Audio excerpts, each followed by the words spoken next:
Noah Thompson gripped the control stick of his Spitfire like it was the only thing anchoring him to the world, his knuckles white against the scarred leather. At 19, the farm kid from Saskatchewan had never imagined trading the scent of fresh hay for the acrid bite of cordite and high-octane fuel, but here he was, 20,000 feet above the steaming jungles of the Solomon Islands in late 1943. The Royal Canadian Air Force had shipped him out with No. 417 Squadron, a ragtag group of Canucks and Brits attached to the Allied push against the Japanese Imperial Navy. Today, the mission was a routine patrol turned nightmare. A swarm of 40 Zero fighters had ambushed their formation out of nowhere, their radial engines snarling like enraged beasts as they peeled in from the sun. Noah's heart hammered in his chest, sweat stinging his eyes beneath his goggles, while the chatter of his 8.303 Browning machine guns echoed through the cockpit. Tracers zipped past his canopy like fiery hornets, one clipping his wingtip and sending a shudder through the airframe. Below, the ocean churned in endless blue, indifferent to the chaos above. But Noah felt the raw terror of it all, the fear that this dive might be his last, plunging him into those depths with the ghosts of downed mates. Yet amid the panic, a flicker of resolve burned. He'd learned deflection shooting back home, calculating leads on barn pigeons, and now it was all that stood between him and oblivion. The squadron leader's voice crackled over the radio, urgent and frayed. "Break left, Thompson. Zero's on your 6. Noah banked hard, the G-forces pressing him into his seat as he twisted to glimpse the enemy. A sleek A6M0 closing fast, its red sun emblem glaring like a demon's eye. If you want more stories of Canadian bravery and WW2, subscribe and hit like, so their sacrifices are never forgotten. He yanked the stick, his Spitfire groaning in protest, and squeezed the trigger. Bullets arced ahead, not straight at the Zero, but angled for where it would be in seconds, a deflection shot honed from endless hours on the prairies. The Japanese pilot jinked, but too late. Noah's rounds tore into the fuselage, black smoke blooming as the Zero spiraled toward the waves. Cheers erupted faintly over the comms from Ethan McKenzie, his wingman from Vancouver, a lanky sergeant with a laugh like gravel who'd shared too many cigarettes and tall tales about home. But elation was short-lived. More Zeros swarmed, their pilots veterans of the Pacific meat grinder, diving with suicidal precision. Noah's mind raced. Why were Canadians even here, far from the European beaches their brothers bled on? It started with Pearl Harbor's shockwaves pulling the Commonwealth into the fray. Ottawa had volunteered squadrons to bolster the RAF's depleted ranks, sending raw pilots like Noah to fly cover for bombers hammering Rabaul. He wasn't a hero yet, just a kid who'd enlisted to escape the endless wheat fields and a family farm teetering on bankruptcy, but the war had forged him quick. As the dogfight intensified, Noah weaved through the fray, his altimeter spinning wildly. William Clark, another Canuck from Ontario, a burly farmhand turned ace with 3 kills already, radioed in with grim humor. "These buggers are thicker than mosquitoes at Algonquin Park, eh?" But beneath the banter, tension coiled like a spring. The squadron had lost 2 planes in the opening volley. Good men, fathers and brothers, their voices silenced mid-sentence. Noah felt the weight of it, the invisible thread binding him to Ethan and William, forged in the isolation of training camps from Ottawa to England. They'd sworn to watch each other's backs, sharing dreams of post-war beers by the Rideau Canal, but now doubt crept in. The Zeros were relentless, their lighter frames outturning the Spitfires in the humid air, forcing Noah into desperate maneuvers. His oxygen mask fogged with ragged breaths, the cockpit a sauna of heat and fear. Something terrible loomed. Intelligence had whispered of a massive Japanese counteroffensive, but no one expected this ferocity so soon. Noah's hands trembled as he lined up another shot, calculating the deflection, the angle, the speed, the wind, praying his instincts held. Ethan's Spitfire flashed nearby, guns blazing, but a Zero latched onto his tail, spitting lead that shredded his elevator. "I'm hit!" Ethan's cry pierced the static, raw with pain, and Noah's stomach dropped. He broke off his pursuit, banking sharply to cover his friend, the sky a blur of silver wings and orange bursts. The major problem erupted without mercy, turning the patrol into a slaughter. A Zero squadron leader, marked by black stripes on his tail, singled out Noah's formation, leading a coordinated dive that scattered the Allies like chaff. Noah's engine coughed under the strain, oil pressure flickering red as shrapnel from a near miss peppered his fuselage. Confusion reigned, radios jammed with overlapping shouts, friendlies firing wildly in the melee. William's voice cut through. "Thompson, cover me, I'm going in." But as William plunged toward a cluster of Zeros, one twisted impossibly tight, raking his belly with cannon fire. Noah watched in horror as William's Spitfire erupted in flames, the explosion a brief sun against the clouds, debris raining into the sea.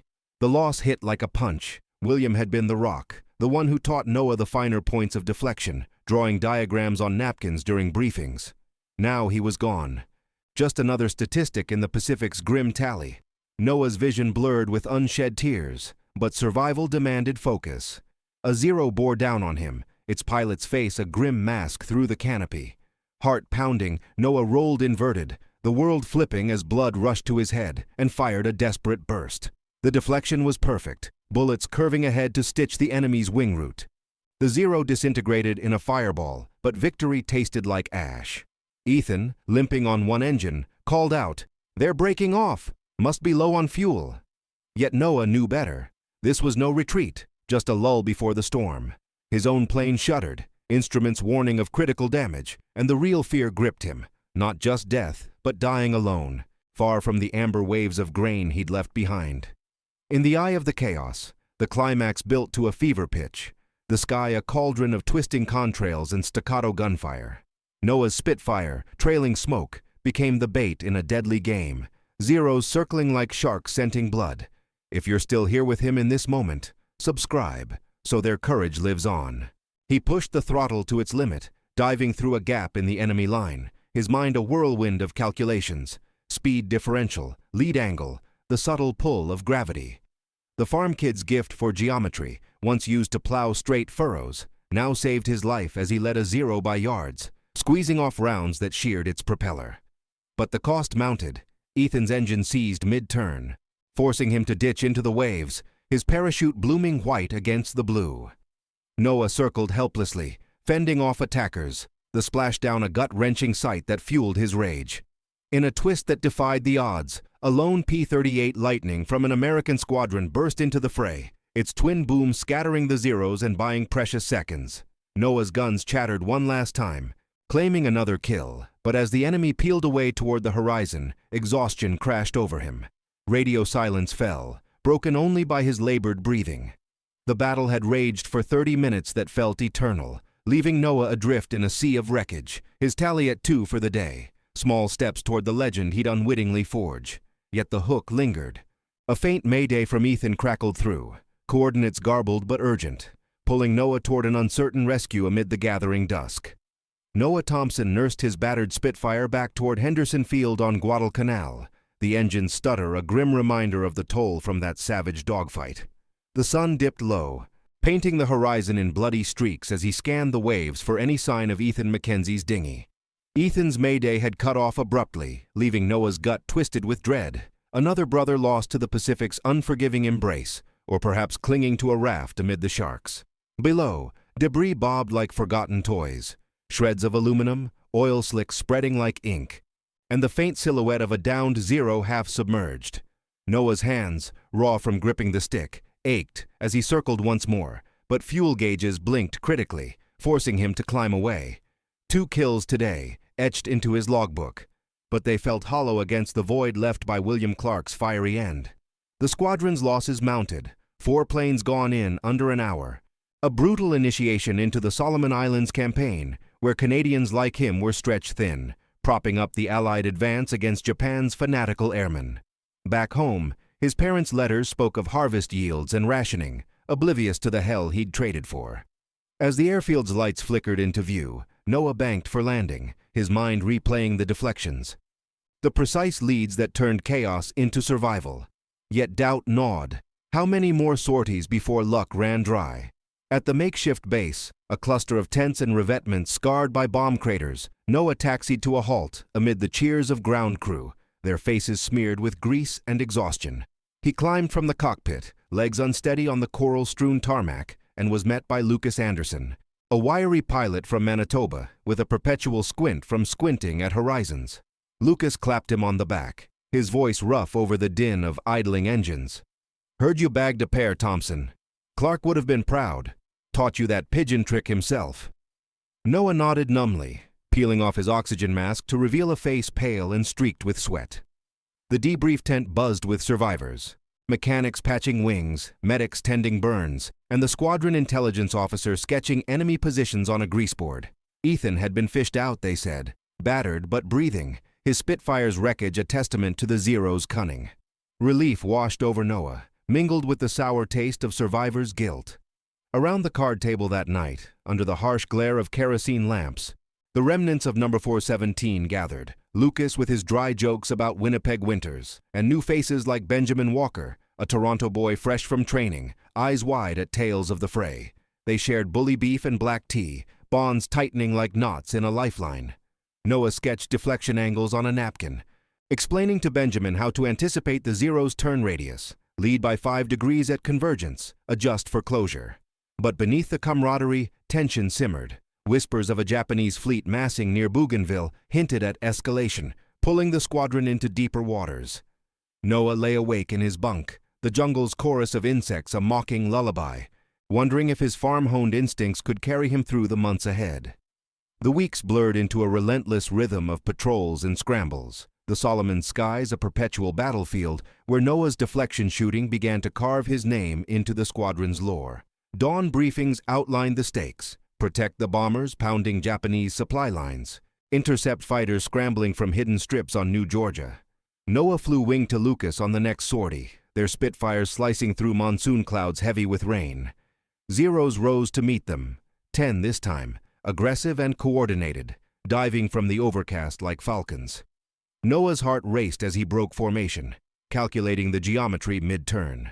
Enemy's vector at 300 knots, his own 350, angle off the bow 15 degrees. He fired, bullets tracing a lethal curve that ripped through a Zero's cowling, sending it tumbling in flames. "Splash 1!" Lucas whooped over the radio, banking to cover him as another enemy latched on. The dogfight twisted into a furball, Spitfires and Zeros interweaving in a deadly ballet, the air thick with cordite and the scream of stressed airframes. Noah claimed another, his third of the campaign, the deflection a split-second intuition born of prairie hunts, pigeons wheeling against the wind, much like these agile foes. But peril shadowed every victory. Benjamin Walker, eager on his second mission, misjudged a lead and took a burst to the engine, bailing out over enemy-held islands. Noah circled low, marking the spot for rescue boats. But the Zeros pressed, forcing him to disengage with a parting shot that downed a straggler. Back at base, the tally rose, Noah at 5 kills now, whispers of "that Canadian sharpshooter" spreading among the Yanks and Aussies sharing the field. Yet the emotional fray wore thin, letters from home arrived sporadically, his mother's script trembling about his younger brother enlisting, pulling Noah into a web of worry that blurred the line between sky and soil. As October deepened, the rising tension coiled tighter with the Japanese pushback, their pilots fueled by desperation after losses at Guadalcanal. Noah's squadron shifted to offensive sweeps, escorting Mitchell bombers over the Shortland Islands, where anti-aircraft fire laced the skies like black stitches. On one grueling mission, 20 Zeros ambushed from the flanks, turning the formation into pandemonium. Noah weaved through the storm, his Spitfire shuddering under evasive rolls, G-forces pinning him as he lined up shots. Deflection became second nature, anticipating dives, compensating for the humid thermals that warped trajectories.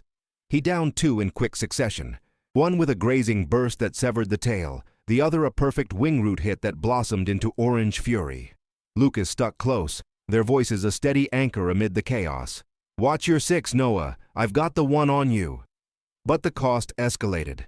A veteran Zero pilot, scarred from earlier clashes, targeted Lucas, raking his canopy with 20mm shells. Glass shattered, blood sprayed, and Lucas's plane spiraled, his final transmission a choked, "Good hunting, mate." Noah's world narrowed to vengeance, breaking hard to pursue the killer, his guns barking a deflection that matched the enemy's desperate climb. The Zero exploded, but triumph curdled into grief. Lucas gone, another thread severed. The squadron limped home -3, Noah's tally climbing to 9, etched in quiet moments by his bunk with a worn photo of Saskatchewan sunsets. Comrades mourned in silence, the base's morale fraying like old rope, yet the war demanded more. Intelligence buzzed of a massive carrier strike brewing, pulling Noah toward confrontations that tested his limits, the farm kid evolving into a predator of the clouds. In the aftermath of that Pyrrhic victory, Noah stared at the squadron board, his name inching up the ace column, but the weight of 11 kills pressed like an unseen yoke. Nights brought fevered dreams of falling zeros morphing into falling stars over endless fields, waking him in sweats that no Pacific breeze could cool. Benjamin Walker had been rescued, scarred but alive, his gratitude a quiet vow to match Noah's skill. The group dynamics shifted, fewer tall tales, more grim resolve, as they prepped for the next wave, rumors of kamikaze tactics filtering through. Noah honed his craft in simulator runs, etching deflection charts into memory, knowing each mission stacked the odds against survival. If you're still here with him in this grind, subscribe, so their courage lives on. A new pilot. Henry Scott from Nova Scotia joined the fold, his fresh-faced optimism a balm against the losses. They flew a night intercept, probing Japanese radar pickets, and Noah's instincts shone again, downing a Snooper Zero with a moonlit deflection that lit the sea below. But as dawn broke, a cryptic signal from command hinted at the big push. Invasion forces massing for Tarawa, with air cover stretched to breaking. Noah's hand steadied on the stick during the return, tally at 12. But the hook twisted deeper. A personal letter arrived, his father ill back home, urging him to come back whole. The war's maw widened, promising trials that would forge or shatter the boy from the prairies. His path to 40 kills a gauntlet yet unseen. November brought a savage escalation to the Solomon skies, the Japanese reeling from Allied gains, but striking back with renewed ferocity, their Zero pilots driven by a code that blurred the line between duty and madness. Noah Thompson's No. 417 Squadron, now a shadow of its former strength, rotated through endless patrols from Henderson Field. Their Spitfires a vital shield for the Cactus Air Force, hammering Japanese bases on Bougainville. Noah, at 19, felt the months etching lines into his face, his farm boy frame leaner, hardened by the grind of sorties that left little room for rest. Henry Scott, the Nova Scotian newcomer, flew as his wingman now, the young pilot's quick wit a faint echo of lost comrades, while Benjamin Walker, recovered from his bailout, handled rearguard with a steely focus born of near death.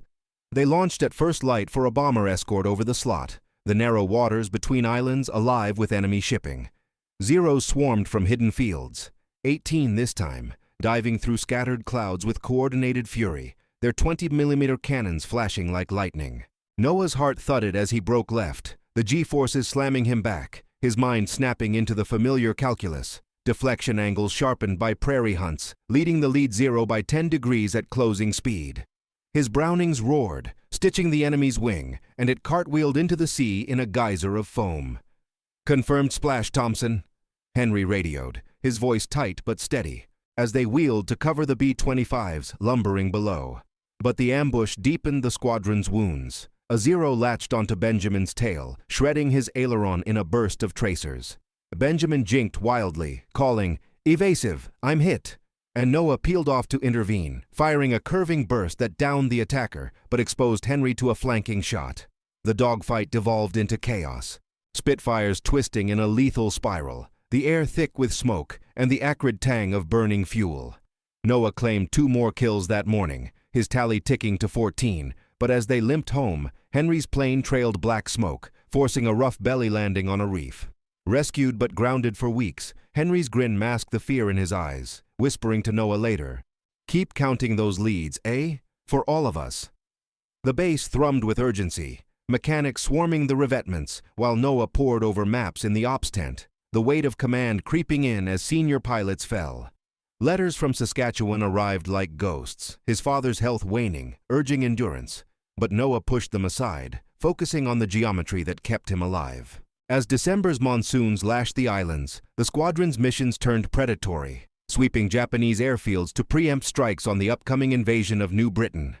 Noah's deflection shooting had earned him quiet respect, his logbook a testament to the farm kid's improbable gift, but the rising tension gnawed at the remnants of No. 417. Connor Ross, a burly Alberta rancher transferred in to replace losses, became Noah's new shadow, his booming laugh a counter to the grim silences around the mess tables. They shared bunks now, trading stories of home, Connor's tales of Calgary stampedes clashing with Noah's wheatfield reveries, forging a bond that felt like family amid the alienation. Intelligence painted a dire picture. Japanese carriers regrouping near Truk, their Zero squadrons reinforced with fanatical new blood, poised for a counter-offensive that could shatter the Allied momentum. Noah felt the dread coiling, a premonition that the next big push would demand everything. On a foggy dawn patrol, 25 Zeros erupted from the mist, ambushing their four-plane section with suicidal dives. Noah's Spitfire bucked as he climbed, evading a head-on pass that shattered his windscreen, shards drawing blood across his cheek. "Bandits everywhere! Form up!" Connor yelled over the crackling radio, his guns chattering as he downed one. Noah rolled into a Zero on his 6, calculating the deflection mid-barrel roll. Enemies turn radius tighter in the damp air, led by 7 degrees. Bullets arced perfectly, ripping the cockpit, and the Zero plummeted, its pilot a limp silhouette against the gray. But suffering mounted swiftly. A veteran enemy, striped with kill markings, targeted Connor, cannon fire punching through his engine. Flames licked the cowling, and Connor's voice broke through static. "Bailing! Cover me, Noah!" Noah dove to shield the parachute bloom, fending off 2 attackers with frantic bursts. One splashed, the second fleeing. But a stray round clipped his own tail, sending vibrations through the frame. He circled low as Connor hit the waves, rescue boats churning from the horizon, but the cost etched deeper. Noah's hands shook on the stick, tally at 17 now, yet each victory hollowed him further. Back at base, Connor survived with burns, but the squadron debrief revealed the pattern. Japanese pilots adapting, closing faster to negate deflections. Noah lay in the humid dark, the jungle's howls mocking his resolve, wondering if his instincts could outpace the enemy's evolution. The emotional fray deepened. Benjamin, now scarred by shrapnel, confided doubts over lukewarm coffee, their connection a fragile anchor in the storm. The major problem crystallized in mid-January 1944, as the Allies lunged toward the Admiralty Islands, pulling number 417 into the vortex of Operation Brewer. Noah's squadron, down to 8 flyable Spitfires, flew cover for the landings on Los Negros, the skies erupting in a maelstrom of flak and fighters. Japanese Zeros, 30 strong, poured from Rabaul's bunkers, their formations a wall of silver death, diving through anti-aircraft bursts. Noah led the top cover flight, his voice steady on the radio. "Echelon left, watch for low passes." But confusion reigned from the outset. A misidentified friendly P-40 triggered friendly fire, shredding one Spitfire's wing and sending it spinning into the sea. Noah's stomach knotted as he banked hard, Zeros swarming like hornets, their agility turning the humid air into a trap. He lined up a lead attacker, deflection shot arcing through the fray, speed convergence at 280 knots, angle off 12 degrees, and his rounds tore the radial engine apart, flames trailing as it dove. Splash one. But the retaliation was merciless. A Zero pair bracketed him, one fainting high, while the other raked his fuselage, bullets punching through the armor plate behind his seat. Pain lanced his shoulder, hot blood soaking his flight suit, but Noah gritted through it, rolling inverted to evade. Connor, airborne again despite his injuries, radioed urgently. "Noah, break right, I've got him!" Yet in the melee, a cannon shell grazed Connor's canopy, silencing him mid-word. Noah twisted to see the horror, Connor's plane erupting in a fireball, debris scattering like confetti over the invasion fleet below. The loss hit like shrapnel to the soul. Connor, the unbreakable rancher, gone in an instant, his final act buying Noah seconds to counter. Fear of death clawed raw now, not abstract but visceral, the cockpit a cage of smoke and screams, instruments flickering as oil pressure dropped. He claimed 3 more Zeros in the desperation, deflections pulled from pure instinct, tally surging to 20, but each trigger pull echoed with grief. Benjamin stuck to his wing, downing one himself, their eyes meeting in a fleeting glance through canopies, shared terror, unspoken vows. The battle raged for 40 minutes. Suspense taut as bowstrings, Zeros pressing until fuel forced their retreat, leaving the sky littered with wreckage. Noah nursed his wounded bird home, shoulder throbbing, the real suffering settling in. Isolation amid survivors, the squadron fracturing under unrelenting loss. In the climax of that blood-soaked day, Noah's Spitfire became the fulcrum of the furball. Zeros converging on him like a noose tightening around the invasion beaches. If you're still here with him in this moment, subscribe, so their courage lives on. He pushed into the heart of the swarm, altimeter plummeting as he dove to draw fire from the landing craft, his mind a blaze of calculations amid the chaos. A Elite Zero ace, tail painted with rising suns, locked onto him, matching every jink with eerie precision, its cannons winking death. Noah's shoulder burned, vision tunneling, but he anticipated the enemy's climb. Deflection lead at 8 degrees, compensating for the dive's gravity pull, and unleashed a burst that shattered the canopy. The ace's plane cartwheeling into the lagoon in an explosive twist. Cheers crackled faintly from the fleet below. But Noah had no time for triumph. Benjamin's engine smoked under pursuit, and Noah broke to cover, downing another Zero with a grazing shot that severed its controls.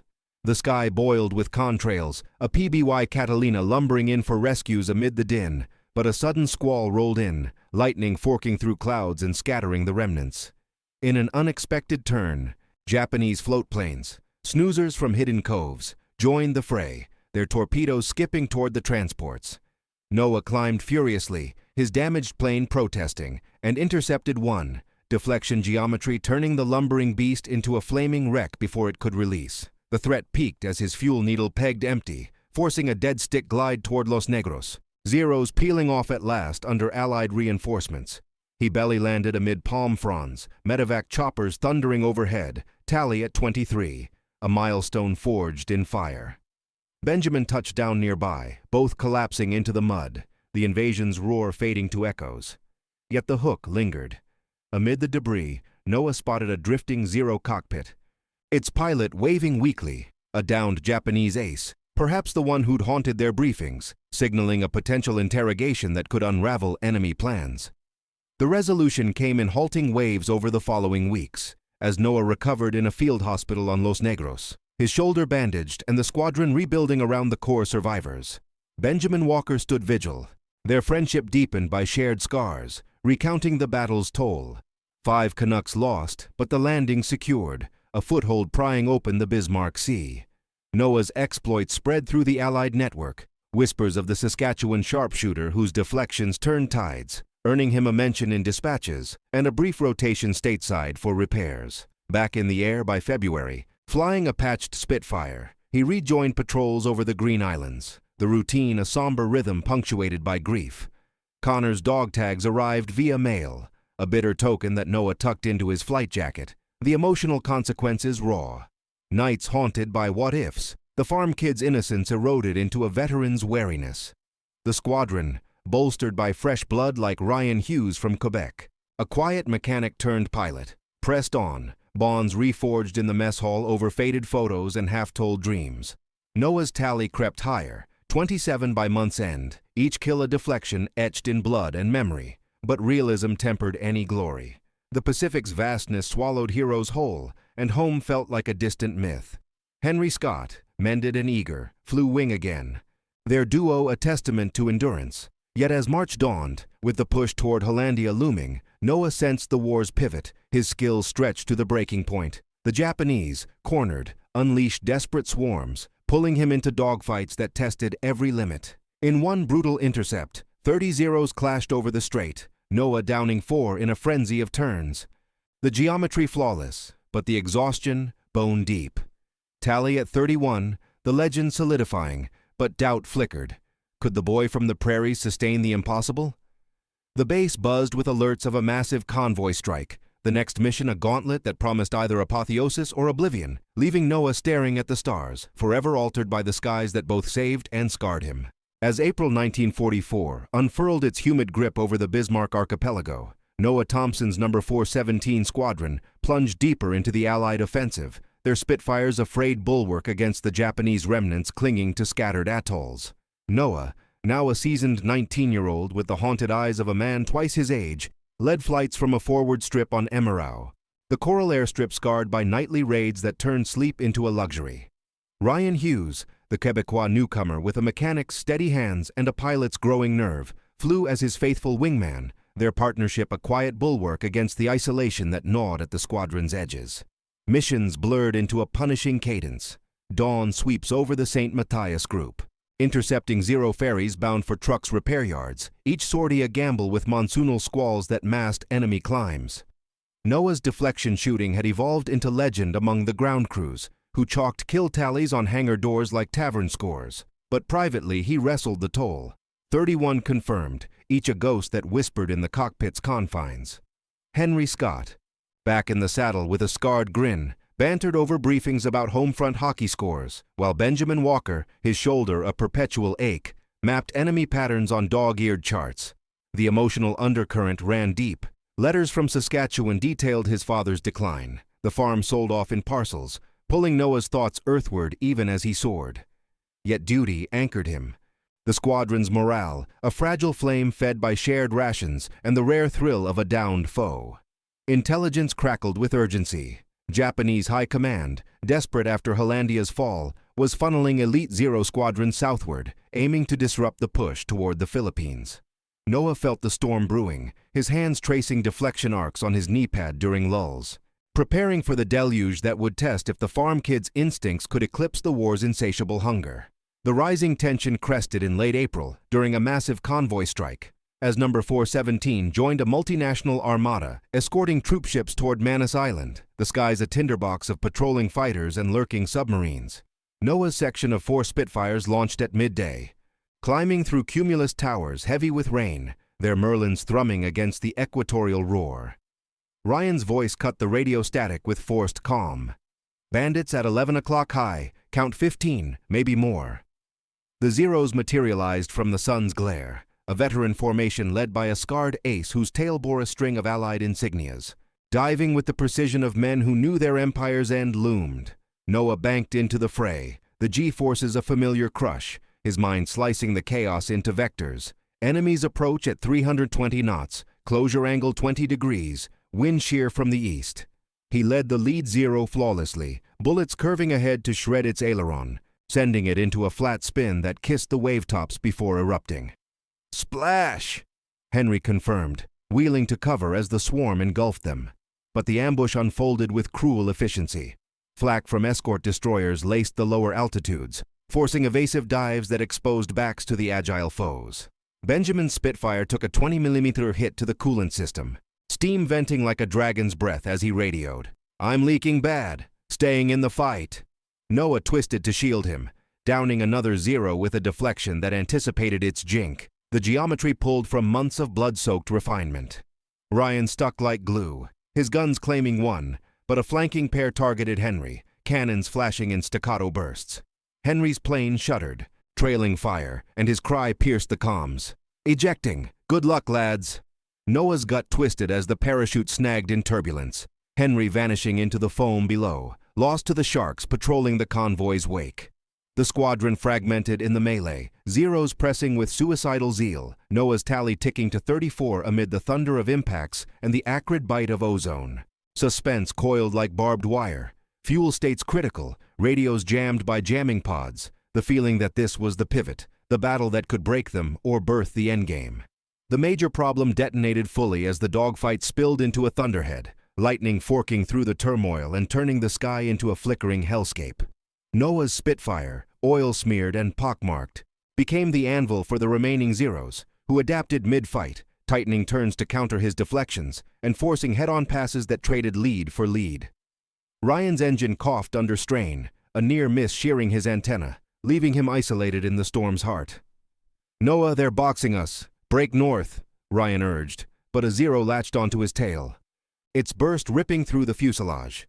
Ryan jinked desperately, flames licking his wing, and bailed out into the roiling clouds, his chute a white fleck against the black. Noah dove to cover the descent, heart slamming like a piston, firing wildly at pursuers. 2 splashed in rapid succession, deflections honed to instinct despite the chaos, pushing his count to 36. Pain flared anew in his shoulder, old wounds reopening under the adrenaline's lash, blood slicking the stick as confusion reigned. Friendlies from an Australian squadron streaked in, mistaking silhouettes in the murk, their tracers zipping perilously close. The hard decision crystallized. Abandon the bailout to save the formation or risk all for Ryan? Noah chose the latter, circling low through flak bursts, drawing fire that peppered his canopy with cracks. A Elite Zero, the formation leader, bore down in a final gambit, its pilot's eyes locked through the glass, a mirror of Noah's own resolve. Fear of death surged, raw and primal, the ocean below a yawning grave, the storm's howl drowning all but the whine of his failing engine. He rolled into the attack, calculating the lethal arc. Led by 15 degrees at convergence, gravity's pull aiding the curve. Bullets met flesh and aluminum, the Zero disintegrating in a mid-air bloom that lit the clouds orange. But victory shattered as Benjamin's voice faded mid-warning, his plane a comet trailing into the sea. Noah broke off alone, instruments haywire, the real suffering crashing in waves. Brothers scattered or sunk, the convoy pressing on without them, his isolation a void louder than the thunder. Tally at 38, but the cost clawed deeper, suspense peaking as fuel vapors filled the cockpit, promising a watery end unless he nursed the bird home. In the climax savage crescendo, Noah emerged from the storm's maw into clearing skies. The convoy a distant smudge under pursuing Zeros that reformed for one last thrust.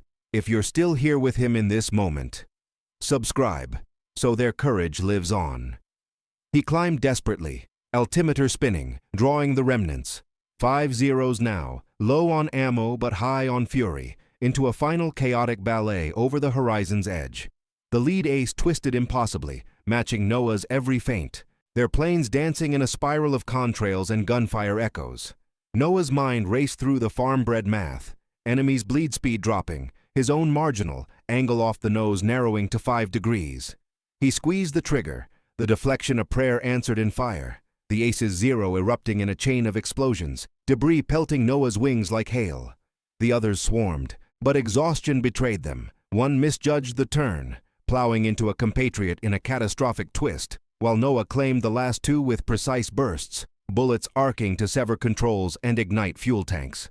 The sky cleared to wreckage-strewn blue. The convoy safe, Allied reinforcements thundering in to mop up. Noah's engine seized at 5,000 feet, forcing a controlled ditching beside a destroyer, the splashdown a jolt that tore him from the cockpit into churning swells. Rescued sodden and shaking, he collapsed on deck. Tally confirmed at 40, the farm kid's improbable odyssey complete in 6 grueling months. Medics swarmed, but the peak's chaos lingered in his ears, the war's roar fading to the lap of waves against hulls. The Resolution settled like monsoon silt over the following days, as Noah recuperated aboard the USS Nicholas, his body mending while the squadron tallied its Pyrrhic gains. The convoy intact, Japanese air power crippled in the sector, but number 417 gutted. Henry and Benjamin presumed lost. Ryan's fate a hopeful maybe amid search patterns. Promotions came quietly. Noah pinned as a flight lieutenant. His deflection tales woven into briefings for incoming pilots, a legacy etched in RCAF dispatches that reached Ottawa's war rooms. Back on Manus by May, flying a loner Hurricane while Spitfires trickled in, he mentored replacements like Samuel Martin, a lanky New Brunswicker with wide eyes for the skies, sharing napkin sketches of leads and angles over tepid tea. The emotional fallout ran deep.